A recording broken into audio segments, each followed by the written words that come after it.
নমস্কার, দেখছেন নিউজ 18 বাংলা। আপনাদের সঙ্গে রয়েছে আমি পায়েল। গুরু পাপে লঘু দণ্ড নয়, একেবারেই জামিন পেয়ে গেলেন কুকুর খুনে অভিযুক্ত এনআরএস হাসপাতালে নার্সিংয়ে 2 ছাত্রী। এনআরএস কর্তৃপক্ষ অবশ্য দুজনের বিরুদ্ধে কড়া ব্যবস্থাই নিচ্ছে। আপাতত তাদের কলেজ এবং হোস্টেলে ঢোকা বন্ধ।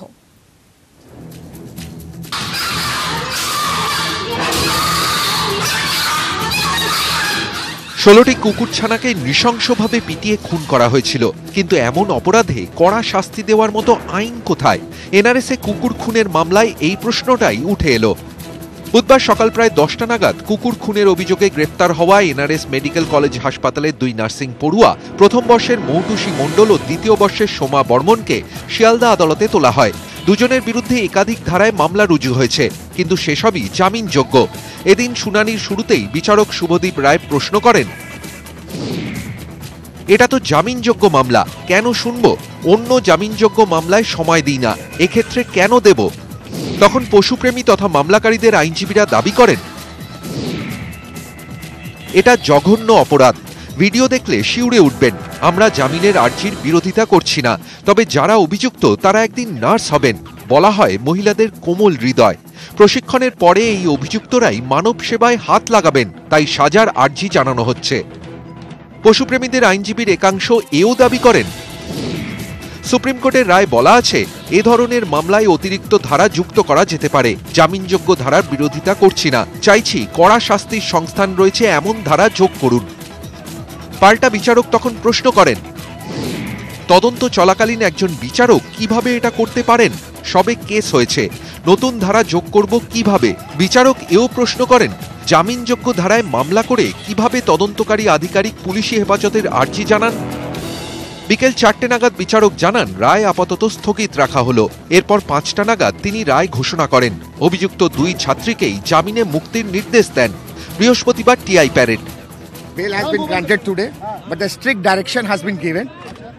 Strict direction has been given, and whatever the local surety has been given, until and unless the person shall not be released from the bail.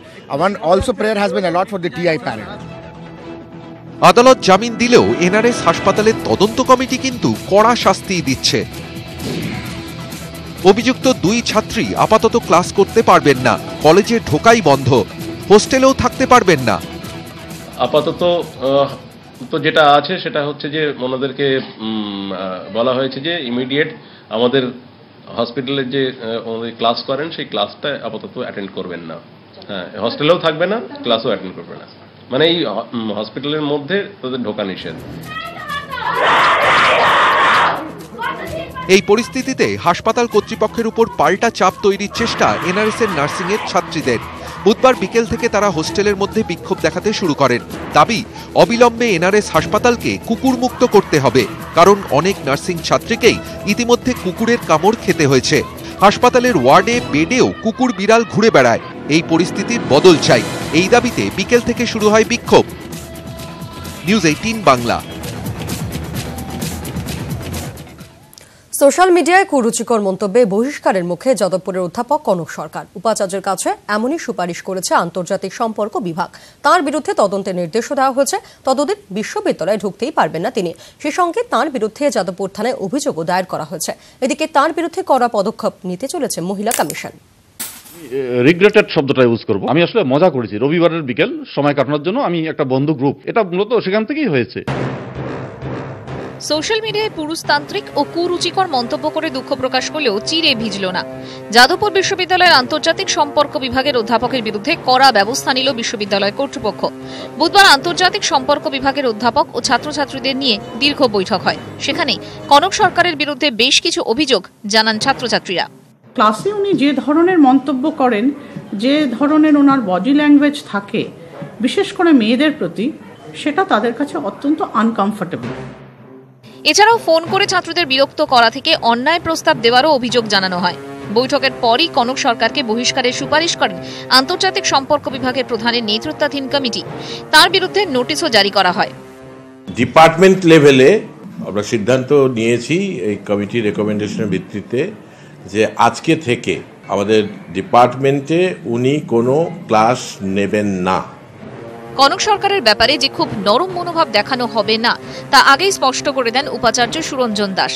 বিভাগীয় প্রধানের রিপোর্ট পাওয়ার পর তেমনই নির্দেশ দিলেন উপাচার্য। ইন্টারনাল কমপ্লেন্টস কমিটি তদন্ত শেষ না হওয়া পর্যন্ত বিশ্ববিদ্যালয়ে ঢুকতে পারবেন না তিনি।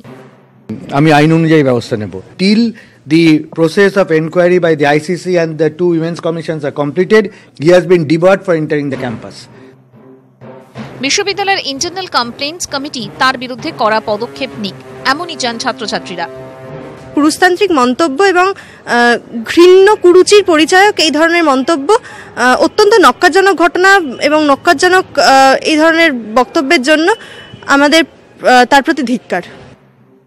শুধু বিশ্ববিদ্যালয় নয়, কনক সরকারের অশালীন মন্তব্যের বিরুদ্ধে ব্যবস্থা নিতে চলেছে জাতীয় ও রাজ্য মহিলা কমিশনও।